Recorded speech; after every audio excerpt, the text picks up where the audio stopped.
Mesdames et messieurs, bonjour. Nous sommes heureux de vous savoir nombreux à suivre ce programme environnemental qui s'ouvre aujourd'hui sur un thème bien précis qui est la conservation des aires protégées en RDC. Mais pour en savoir plus, je vous invite à découvrir les sommaires et c'est en images. Au cours de ces numéros, vous suivrez l'état des lieux de la conservation des aires protégées en RDC. Vous suivrez également l'entretien exclusif accordé à votre magazine par le représentant ou le commandant en chef de l'unité Corps PPN. Vous suivrez également le lancement de la COP 25 qui se tient actuellement à Madrid en Espagne dans la rubrique Actu Environnement. Mais tout de suite, je vous invite à découvrir les détails de tous ces titres.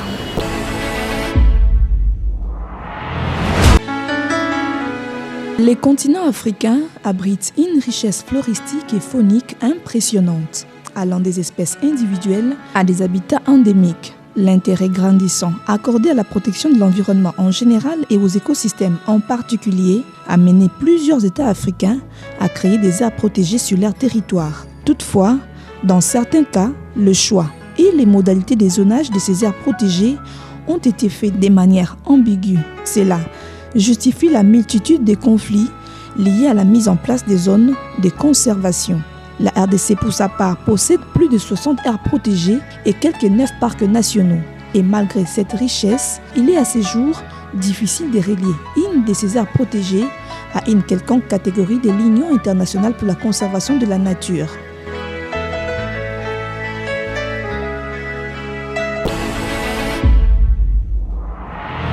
L'Union internationale pour la conservation de la nature définit la conservation comme étant l'objectif principal des aires protégées. Ces aires doivent avoir des frontières clairement définies et peuvent être gérées par divers acteurs, depuis les communautés locales jusqu'aux organismes gouvernementaux du plus haut niveau.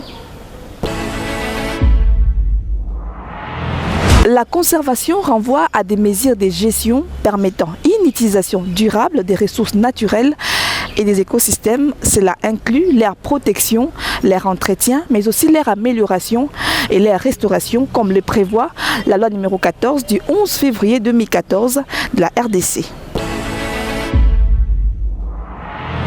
Les aires protégées en RDC sont malheureusement sujets à plusieurs menaces, parmi lesquelles le braconnage et l'invasion des groupes armés, d'où la création d'un corps en charge de les sécuriser. D'où le 15 juin 2015, le pays a publié le décret loi numéro 15/012 portant création d'un corps en charge de la sécurisation des parcs nationaux et des réserves apparentées, corps PPN.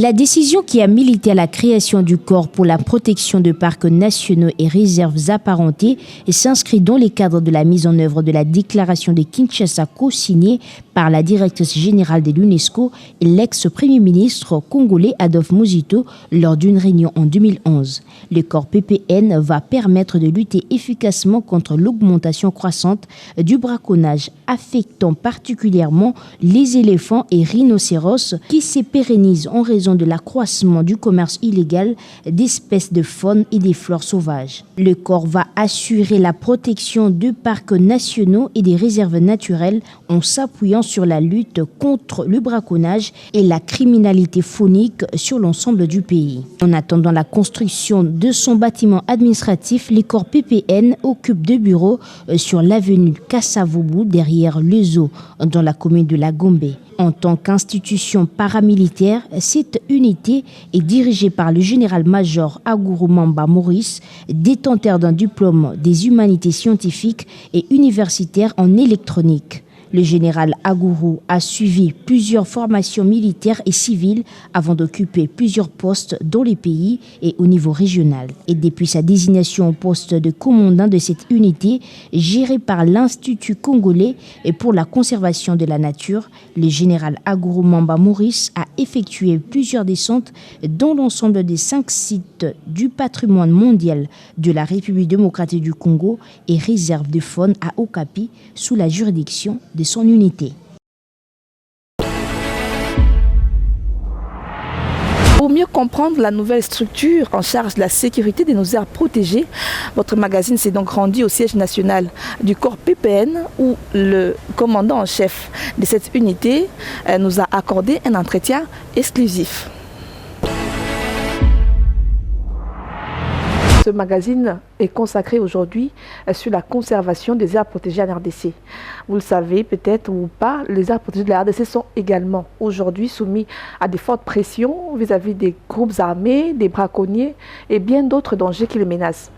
Il a été institué depuis 2015 une nouvelle unité dénommée Corps pour la protection des parcs nationaux et des réserves naturelles apparentées. Aujourd'hui, votre magazine s'est rapproché de la personne qui est à la tête de cette unité, à la personne du général Agouroum. Bonjour mon général, merci de recevoir notre magazine environnemental et merci de nous permettre de comprendre un peu mieux qu'est-ce que c'est que cette unité Corps PPN. D'entrée de jeu, je voudrais comprendre, général, qu'est-ce que les gens peuvent comprendre sur votre unité, les Corps PPN, pour ainsi dire le corps pour la protection des parcs nationaux et réserves naturelles apparentées. Merci bien. Je vous remercie aussi de venir vous acquérir des informations à la source. Le corps PPN, comme vous l'avez bien si dit, le corps de protection des parcs nationaux et de réserves naturelles apparentées, est une structure paramilitaire qui est instituée depuis 2015 et qui n'a commencé son opérationnalisation qu'en 2018. Ce corps est créé pour assurer la protection ou la sécurisation de ce qu'on appelle les aires protégées, constituées de parcs nationaux et de réserves naturelles apparentées de la RDC. Et ce corps est institué au sein de l'Institut congolais pour la conservation de la nature. Ok. Mon général, dites-nous les raisons qui ont milité ici, pas qui ont joué en la faveur de la création de cette unité. Nous sommes sans ignorer qu'il existait ou il existe toujours des gardes parcs, des éco-gardes. Pourquoi ou qu'est-ce qui justifie la création de cette unité? Vous l'aviez si bien dit que les parcs sont confrontés aux défis sécuritaires. C'est-à-dire que les parcs sont devenus les refuges de groupes armés, bandes armées étrangers, nationaux, qui pillent, qui exploitent des minerais, qui tuent les bêtes sauvages, qui pratiquent le commerce illicite des produits de la faune et flore. Et donc c'est pour cette raison-là que le Conseil supérieur de la défense a recommandé au gouvernement de créer une force paramilitaire qui sera chargée et qui est chargée maintenant donc de lutter contre le braconnage armé et lutter aussi contre toute autre criminalité environnementale. Voici notre mission. Mais justement, général, finalement, vous parlez de sécurité, vous parlez de conservation, vous parlez également de tourisme. Votre unité est sous la juridiction de tous ces trois ministères, finalement? Oui, mais l'unité est une structure à part entière de l'UCC. Ok. Mais il relève du ministère de la Défense dans le cadre de la préparation, ce qu'ils appellent la mise à condition, du tourisme, quant à la formation, parce que nous devons assurer aussi la fonction de guide touristique et de l'environnement à ce qui concerne le budget. Voilà. L'environnement, les budgets, on ne va pas les lire? Non, comment? C'est un département. L'ICCN appartient au ministère de l'Environnement. Ok, moi je pensais que quand vous allez me dire ministère de l'Environnement, vous feriez allusion à la conservation, mais vous parlez de budget. C'est-à-dire que la conservation, c'est quoi? La conservation, ce sont des mesures qui sont prises pour l'utilisation durable des ressources naturelles. C'est ça la conservation. Donc quand vous faites allusion au budget... S'il n'y a pas la sécurité, vous n'allez pas protéger ou conserver, vous n'allez pas avoir les causes du tourisme, vous n'allez pas faire la recherche, etc., le développement socio-économique au profit des populations riveraines. Vous n'allez pas le faire. Et ce sont des activités qui sont... ce sont les activités de la conservation. Donc la sécurisation fait partie. D'ailleurs, quand vous voyez la loi numéro 3 du 11 février 2014 que je recommande, que vous devez lire, vous allez voir... La protection des aires protégées. Non, la conservation, la loi sur la conservation de la nature. Alors, quand vous allez dans la section 3, à partir des articles 35, de l'article 35 à 44, on parle de la gestion et de la surveillance des aires protégées. C'est là où vous allez voir la mission de l'ICCN en tant qu'organisme public chargé de la gestion des aires protégées et la surveillance, et c'est là où nous sommes logés, nous faisons partie du personnel national pour assurer la sécurité des aires protégées. Finalement, mon général, vous avez là balayé les bases juridiques qui ont milité à la création de cette unité. Dites-nous de qui sont composées cette unité. Est-ce qu'il n'y a que des militaires, comme c'est une structure paramilitaire? Retrouve-t-on ici que des militaires ou il y a aussi nous autres civils dans cette unité? Non. Les unités du personnel qui constituent le corps PPN sont les éco-gardes. Vous l'avez souligné. Les conservateurs, et aussi les volontaires, si vous voulez. Les volontaires, c'est-à-dire? Les volontaires, avec ceux qui veulent servir pour la sécurisation.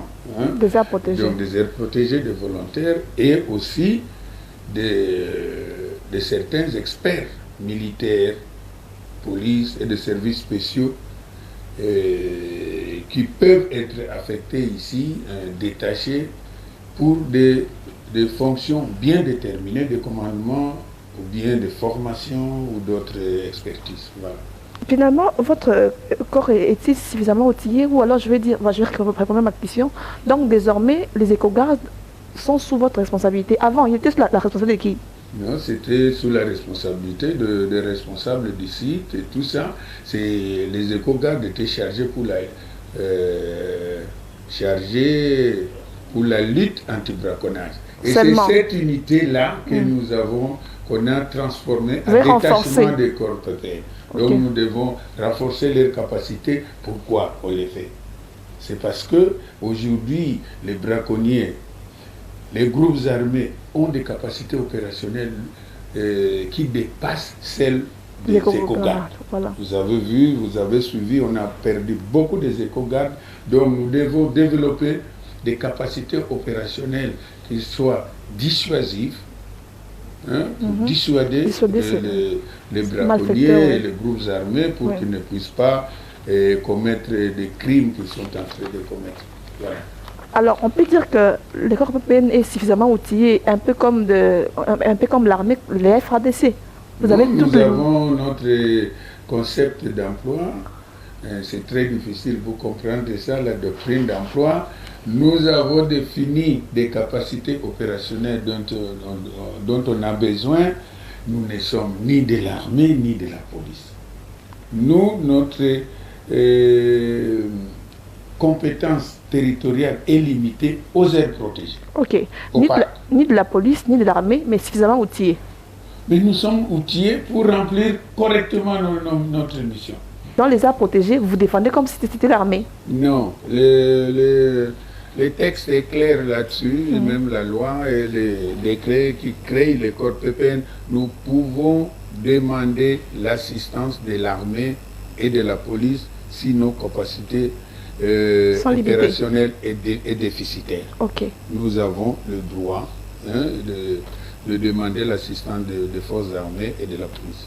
Alors dites-nous, Général, quelle est la dissémination de votre structure à travers l'étendue de la République démocratique du Congo? Nous ne sommes que dans les parcs. Dans tous les parcs? Dans tous les parcs. Non, nous devons être dans tous les parcs, mais pour le moment, on a fixé certaines priorités. Notamment pour les sites du patrimoine mondial, et quelques parcs qui sont confrontés aux défis sécuritaires. Un peu comme Virunga. Virunga, Garamba, Salonga, et qui sont d'ailleurs sur une liste de patrimoine mondial en de péril. l'UNESCO, oui. En C'est péril, ça malheureusement. aussi la raison pour laquelle nous devons être opérationnels, sinon nos parcs de patrimoine mondial vont partir en rester fumée. comme les vestiges. Voilà. Alors, général, dites-nous, au-delà de conflits armés auxquels sont confrontés les parcs, il y a également les conflits intercommunautaires, c'est-à-dire entre les agents commis à la sécurisation et les communautés riveraines. Comment est-ce que le corps PPN entend, si vous allez dire, apaiser ou calmer ce genre de tensions, ce genre de conflits? Non, il n'y a pas de conflit. Il n'y en a jamais eu? Non, il peut y avoir des conflits. Les conflits, on ne vit qu'avec des conflits dans la société. Il est un fait certain qu'il y a les populations riveraines réclament certains avantages, certains bénéfices, qui est d'ailleurs prévu et tout ça. Mais ce que nous sommes en train de vivre actuellement, c'est tout simplement, il y a des communautés qui pratiquent des activités illégales, comme l'extraction artisanale de minerais. Ou la coupe illégale de bois. La coupe de bois. Ils font des braconnages un peu exagérés.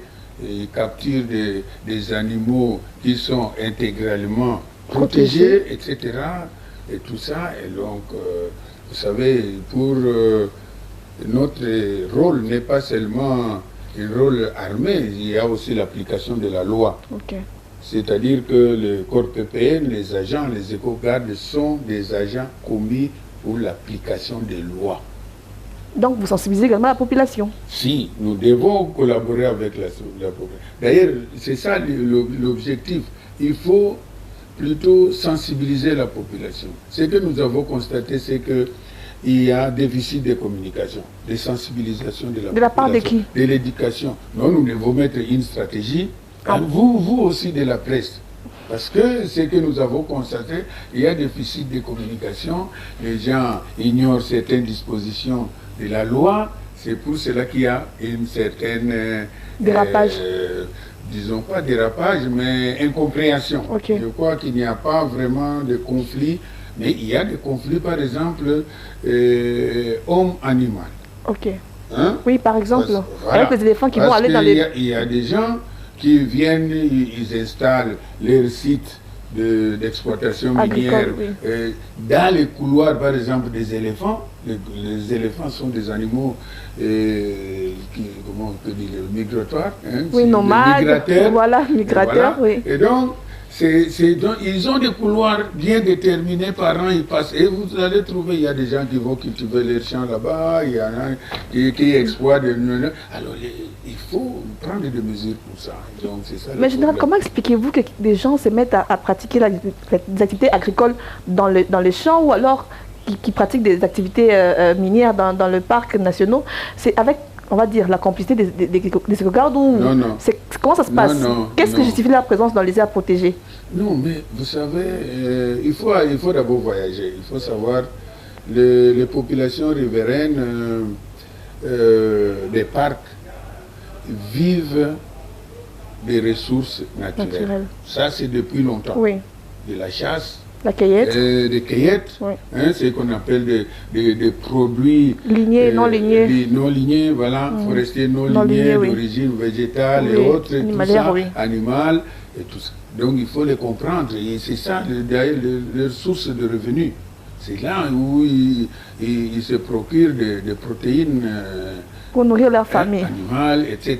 Et tout ça, faire le commerce, c'est aussi l'occasion de la création des emplois. Bien et tout entendu. Ça. Mais dans le cadre de la conservation, les parcs ont aussi mènent des activités socio-économiques au profit des populations locales. Il y a par exemple des points d'eau, les écoles, de santé dans le domaine de la santé, de l'agriculture, etc.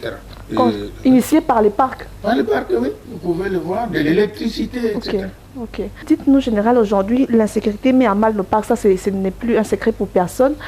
Mais après le tuerie des éco-gardes, comme on le fustige, après l'enlèvement des touristes, qu'est-ce que le corps PPN propose aujourd'hui pour mettre fin? Non, on ne propose pas. Nous devons prendre des mesures.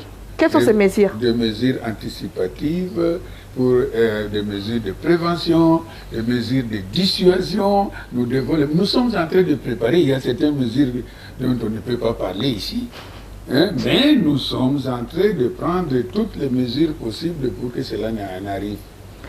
Ok, qu'est-ce qu'on peut, depuis 2018 que le corps est opérationnel, comme vous l'avez dit, qu'est-ce qu'on peut mettre à son actif depuis 2018? Nous avons déjà élaboré tous les documents de gestion, d'utilisation, d'emploi. Nous avons élaboré le budget qu'il faut pour l'opérationnalisation du corps PPN. Nous avons élaboré également le cursus de formation, une politique de formation de éco-gardes, parce que nous devons les rendre professionnels. Oui. Voilà tout ce qu'on a fait. Et maintenant, nous sommes en train de recycler tous les éco-gardes pour disons, augmenter leur capacité opérationnelle. Voilà. Est-ce que ça, c'est on va dire, dans la théorie? Il n'y a pas de théorie, c'est effectif. J'imagine, je vous l'accorde. Mais est-ce qu'on peut dire aujourd'hui que depuis 2018, il y a eu de moins en moins des attaques? C'est ça, en fait. Vous pouvez aller, il y a déjà des diminutions, vraiment, des activités d'insécurité. Qui ont été réduites sensiblement oui, absolument. Depuis l'opérationnalisation de votre unité? Si, ça s'est fait. Nous venons de Garamba, je crois que c'est un des exemples. Hein. Oui, en début du mois de novembre, oui. Elle a été là-bas et tout ça, des groupes armés. Aujourd'hui, même la population les reconnaît, que les éco-gardes ont fait un bon travail. Depuis qu'ils ont été appuyés, renforcés. À Virunga aussi, l'écotourisme a repris. Voilà. Il a repris dans certaines parties, oui. Dans certaines parties, jusque-là. Oui. On espère que dans les prochains jours, ça va, voilà. Bon, finalement, quel est l'avenir de la conservation en RDC, d'après vous, qui est des domaines, qui est tout le temps sur le terrain? En tout cas, son avenir est prometteur. Mais il faut maintenant, pour atteindre vraiment le fait recherché ou les résultats attendus, il faut une application des lois. Il n'y a pas autre... il faut appliquer la loi, c'est-à-dire que débarrasser les parcs de tous les groupes armés, des groupes de criminels. Il faut les évacuer, les envahisseurs, pour que, par exemple, l'écotourisme reprenne, pour que les activités socio-économiques en faveur des populations locales puissent évoluer normalement, etc., pour que leur sécurité soit aussi assurée, etc. etc. Merci beaucoup, Général. Finalement, quel est votre mot de la fin? Le mot de la fin, c'est de vous demander vraiment, de vous remercier, de vous demander de vulgariser le texte sur la conservation. Je me fais l'honneur de vous présenter un exemplaire de la loi de 2014. Oui. Relative à la conservation de la nature. Il faut vulgariser. C'est notre faiblesse, c'est au niveau de la vulgarisation. C'est la vulgarisation et tout ça. La vulgarisation, oui, mais après, il faut accompagner la mise en application de tout ce qui est recommandé ici. C'est-à-dire veiller à ce que la population respecte ce qu'ils ont appris. Mais oui, mais il faut qu'on respecte les lois. Hein? Il ne faut pas, disons, il faut arrêter des activités illégales dans les aires protégées.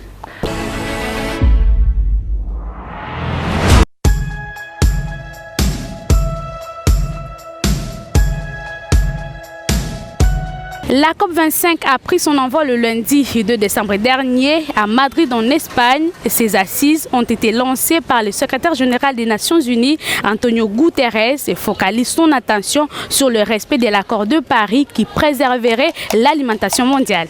Suivez. La conférence des Nations Unies sur les changements climatiques COP25 a débuté ce lundi 2 avril en Espagne à Madrid sous la présidence du gouvernement de Chili avec les soutiens logistiques du gouvernement espagnol. L'objectif de cette session de 2019 est de passer aux étapes suivantes du processus ONU Changement climatique qui sont cruciales. L'un des objectifs clés définis après l'adoption des directives de la mise en œuvre de l'accord de Paris conclu l'an dernier lors de la COP24 à Katowice en Pologne est d'accomplir plusieurs tâches pour la réalisation intégrale de l'accord de Paris sur les changements climatiques. La RDC a également dépêché à ses assises de Madrid une équipe afin de faire également entendre sa voix. Rappelons par ailleurs, lors des mots de lancement du secrétaire général des Nations Unies, Antonio Guterres a dénoncé une manque de volonté politique dimanche 1er décembre dernier en préambule de la COP25, confirmant que 2019 a laissé hisser dans le top 5 des années les plus chaudes et a adressé également une liste des autres effets dévastateurs et meurtriers du changement climatique. Toujours en marge de la COP25, le président de la République du Congo, Denis Sassou Nguesso, porte-parole de l'Afrique centrale à ses assises, a prononcé un discours dans lequel il annonce l'opérationnalisation du Fonds bleu pour le bassin du Congo. Suivez-les. Avec 16 États mobilisés autour du bassin du Congo, et nous nous sommes dotés d'un instrument financier, le Fonds bleu, en faveur de la préservation de l'environnement et de la lutte contre les changements climatiques. Nous vous attendons pour amplifier notre action, pour faire face aux drames humanitaires liés aux conséquences de la déforestation. Le Fonds bleu pour le bassin du Congo a besoin aussi de vous, de fonds privés et publics. C'est un appel à la société mondiale que je lance solennellement aujourd'hui dans l'esprit de l'accord de Paris. La 25e conférence des parties à la Convention cadre des Nations Unies sur le changement climatique. La première édition de la conférence mondiale du climat a vécu le lundi 2 décembre dernier à Fleuve Congo Hôtel de Kinshasa. Ces assises ont eu pour thème de la forêt au financement durable et votre magazine était de la partie. L'objectif poursuivi par les organisateurs de ces forums était celui d'attirer l'attention de l'État congolais et des particuliers sur les dérivés de la politique climatique et de prendre des mesures face au changement climatique. Dans son adresse axée sur les financements durables, où il a fait allusion à la diversité des différents instruments financiers, André Loholo Djamba, coordonnateur national du Fonds vert pour le climat, est revenu également sur les enjeux de la participation de la RDC aux 25e conférence de parties qui se déroule au Madrid en Espagne, mais également sur les efforts fournis par la RDC pour la protection des forêts du bassin du Congo. Mais on ne va pas là-bas avec l'intention de perdre notre temps. On va là-bas avec l'intention, effectivement, lorsque vous levez des options au niveau régional, même vos points de vue sont engloutis dans les points de vue de région. Mais nous sommes bien d'accord pour aller défendre tout ce qu'on a défendu. C'est quoi? Deux choses qu'on réclame. Un, c'est que l'aspect adaptation soit notre sujet de négociation. Pas de concessions sur cela parce que la pauvreté due au changement climatique, ce n'est pas nous qui l'avons créée. Ce sont les pays développés. Les deux, c'est l'agriculture durable. On voudrait plus orienter beaucoup d'activités vers l'agriculture durable pour réduire un peu la famine dans nos provinces, ainsi de suite. parce qu'il y a des coins où il y a des sécheresses. Donc pour moi, ce sera là le point de vue sur lequel nous allons nous appuyer pour effectivement aller en Espagne. Il s'est de savoir que cette première édition de la conférence mondiale sur le climat a été organisée par l'organisation non gouvernementale Together et autres partenaires afin d'éradiquer les dérèglements climatiques.